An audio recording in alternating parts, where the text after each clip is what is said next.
നിങ്ങളുടെ favourite shows ഇനി ഒരിക്കലും മിസ്സാവില്ല. ഇപ്പോൾ C5 കാണും നിങ്ങളുടെ ഫേവറേറ്റ് ഷോ തികച്ചും സൗജന്യമായി. അതാ ഞാൻ പറഞ്ഞത്, ഒരു മുൻകരുതൽ എന്ന നിലയ്ക്ക് തൽക്കാലത്തേക്ക് നിങ്ങളൊന്ന് മാറണമെന്ന്. ഫ്ലാറ്റ് ഞാൻ തയ്യാറാക്കിയിട്ടുണ്ട്. പണിക്കർ എന്ത് പറയുന്നു? കല്യാണം കഴിഞ്ഞ് പെണ്ണിന്റെ ഗൃഹപ്രവേശനത്തിന് ഞങ്ങൾ എല്ലാവരും കൂടി ഒരുമിച്ച് മംഗലശ്ശേരിയിൽ വരാം. അത് നടക്കില്ല. അങ്ങനെ ഒരു വീട് മാറ്റത്തിന് ഞങ്ങൾ ഒരുക്കമല്ല. ഇക്കാര്യത്തിൽ ഒരു ഉത്കണ്ഠയും ഗൗരിക്ക് വേണ്ട. ഞങ്ങൾ വാക്ക് പറഞ്ഞിട്ടുണ്ടെങ്കിൽ സഞ്ജുവിന്റെയും സഞ്ജനയുടെയും കല്യാണം ഞങ്ങൾ നടത്തിയിരിക്കും.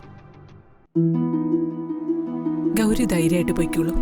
ദേ, മറിച്ചാണ് സംഭവിക്കുന്നതെങ്കിൽ അറിയാലോ എന്നെ. സഞ്ജു എന്നല്ല, മംഗലശ്ശേരിയിലെ ആരും ഇപ്പൊ ഈ വിവരം അറിയാൻ പാടില്ല. മറ്റൊരു പെണ്ണുമായിട്ട് അവന്റെ വിവാഹം നടക്കാൻ പോകുന്ന സമയം ഇത്. മോൾക്കറിയാലോ, അവന്റെ ബന്ധുക്കളെല്ലാം ആ വിവാഹം നടന്നു കാണാനാണ് ആഗ്രഹിക്കുന്നത്.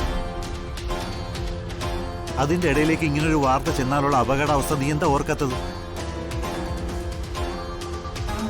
1-2 മാസത്തിനുള്ളിൽ ശ്രീകുട്ടിക്ക് നടക്കാൻ സാധിക്കും. അത് സഞ്ജു അറിഞ്ഞാൽ അവൻ പിന്നെ ആ വിവാഹത്തിന് സമ്മതിക്കൂ? വിവാഹം മുടങ്ങിയ ദക്ഷ ഇറങ്ങിയിരിക്കൂ. പ്രഭ പറയുന്നത് സത്യമല്ലേ മോളെ? ദക്ഷ എന്റെ മോളെ അപകടപ്പെടുത്താൻ ഇവിടെ എത്തും. സഞ്ജുവിന്റെ കൂടെ ജീവിക്കാനുള്ള ഒരു ചിന്തയും ഇപ്പൊ ശ്രീകുട്ടിയുടെ മനസ്സിലില്ല. അതിനായിട്ട് നീ ചരട് വലിക്കുകയും വേണ്ട. അവൻ തിരിച്ചു വിളിക്കുക. നീ അവനെ വിളിച്ച് ഇവിടുത്തെ കാര്യങ്ങൾ പറയാറുണ്ടെന്ന് എനിക്ക് മനസ്സിലായി. ഇനി അത് വേണ്ട മോളെ. നിന്റെ പ്രാർത്ഥന കൊണ്ടാ ശ്രീകുട്ടിക്ക് പിച്ച വയ്ക്കാനെങ്കിലും ആയത്. നീയായിട്ട് അവളെ വീണ്ടും തളർത്തി കിടത്തരുത്. അച്ഛന്റെ അപേക്ഷ.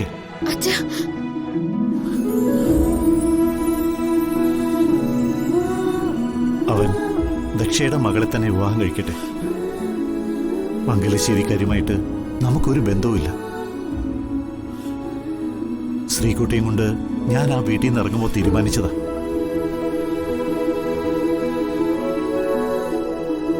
എനിക്ക് 2 മക്കളുണ്ട്.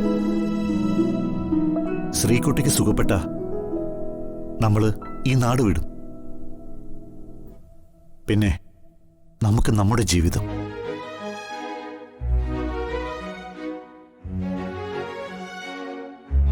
നിന്റെ സങ്കടം അച്ഛനും മനസ്സിലാവും.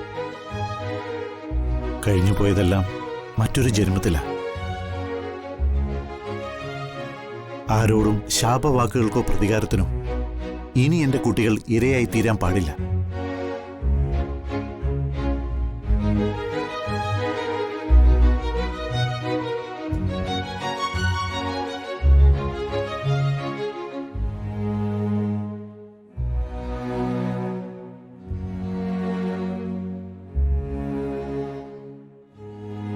മോളെ, നീ മംഗലശ്ശേരി പോയതോ സഞ്ജു ഇവിടെ വന്നു പോയതോ ഒന്നും പ്രഭയ്ക്കറിയില്ല. അമ്മ ആഗ്രഹിക്കഴിഞ്ഞിട്ടൊന്നും അല്ല. നമുക്ക് ആ ബന്ധം വേണ്ട.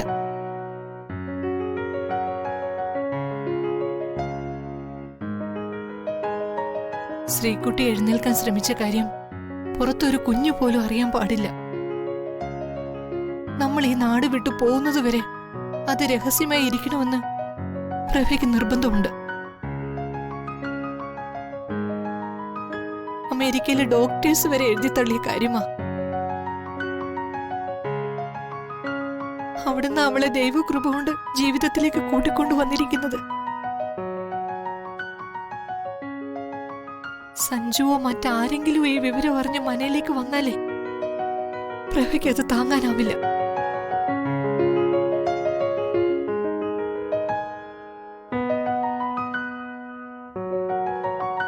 ശാസ്ത്രികൾ എന്ത് മനസ്സിൽ വെച്ചാ അത് പറഞ്ഞെന്ന് എനിക്ക് മനസ്സിലായില്ല. എന്തെങ്കിലും അനർത്ഥങ്ങളുണ്ടോ? അനർത്ഥങ്ങളും പ്രതിസന്ധികളും ഒട്ടനവധിയാണ്. നേരിടാനുള്ള മനഃശക്തിയാണ് ആർജിച്ചു വെക്കേണ്ടത്. ശാസ്ത്രികള് സഞ്ജുവിന് വേണ്ടി 2 വിവാഹ മുഹൂർത്തങ്ങളെ കുറിച്ച് തന്നത്. ഒന്ന് 11:45-നും 12-നും മധ്യേ, മറ്റൊന്ന് 12-നും 12:20-നും മധ്യേയും. ഈ രണ്ടും 2 പെൺകുട്ടികളുമായിട്ടുള്ള വിവാഹത്തിനായിരുന്നു. അതെല്ലോ, ആദ്യം കുറിച്ച പെൺകുട്ടിയുമായുള്ള വിവാഹം നടക്കാതെ വന്നപ്പോഴാണല്ലോ മറ്റൊരു പെൺകുട്ടിയായുള്ള വിവാഹം ഉറപ്പിച്ചത്. അതെ, ആ വിവാഹമാണ് നടക്കാൻ പോകുന്നത്. യഥാർത്ഥ മുഹൂർത്തത്തിൽ തന്നെ ശ്രീദേവിയുടെ മകന്റെ കല്യാണം നടക്കും. അതിൽ ആശങ്കപ്പെടാനൊന്നുമില്ല. അല്ല, അവൻ മുമ്പൊരു പെൺകുട്ടിയുടെ കഴുത്തിൽ താലി കെട്ടിയിട്ടുണ്ടെന്ന് ശാസ്ത്രികൾ ഉറപ്പിച്ചു പറഞ്ഞിട്ടുണ്ട്. ഉം. അതിൽ തന്നെ ഞാൻ ഇപ്പോഴും ഉറച്ചു നിൽക്കുന്നു. അതിനുള്ള പരിഹാരക്രിയകൾ ശിവക്ഷേത്രത്തിൽ പോയി ചെയ്തതല്ലേ? അവനാ പോയി അത് ചെയ്തത്. അതിന്റെ ദോഷങ്ങൾ എന്തെങ്കിലും ബാക്കിയുണ്ടോ എന്ന് ശാസ്ത്രികൾ ഒന്ന് നോക്കി പറയാവോ?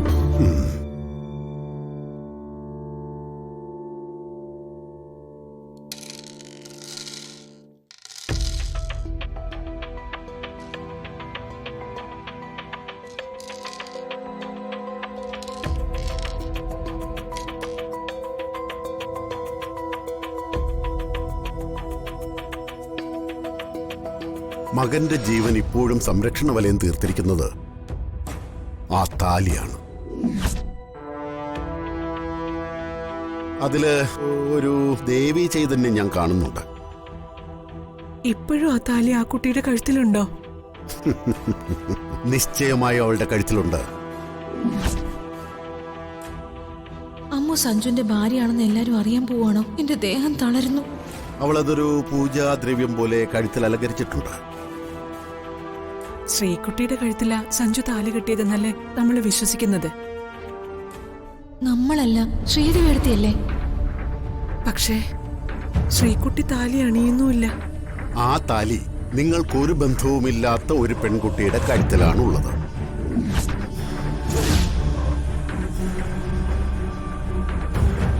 ഈശ്വര, ഞാൻ എന്തൊക്കെയാ കേൾക്കുന്നേ? ആ താലി ആ കുട്ടിയുടെ കഴുത്തിൽ കിടക്കുന്ന കാലത്തോളം നിങ്ങളുടെ മകന് മറ്റൊരു പെണ്ണിന്റെ കഴുത്തിൽ താലി കെട്ടാനാവില്ല. ആ താലി അവൾ സ്വയം അഴിച്ചു മാറ്റാനും പാടില്ല. ലക്ഷ്മി താലി വയ്ക്കാതെ എങ്ങനെ സഞ്ജുവിന്റെ വിവാഹം നടക്കാനോ?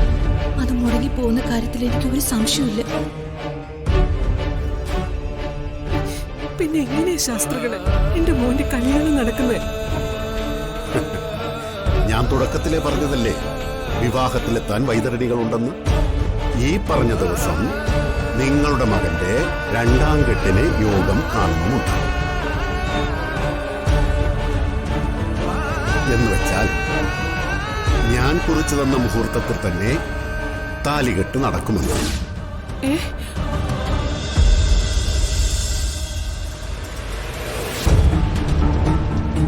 ഡൗൺലോഡ് ചെയ്യൂ C5 ആപ്പ്. കാണൂ എല്ലാ എപ്പിസോഡുകളും സൗജന്യമായി.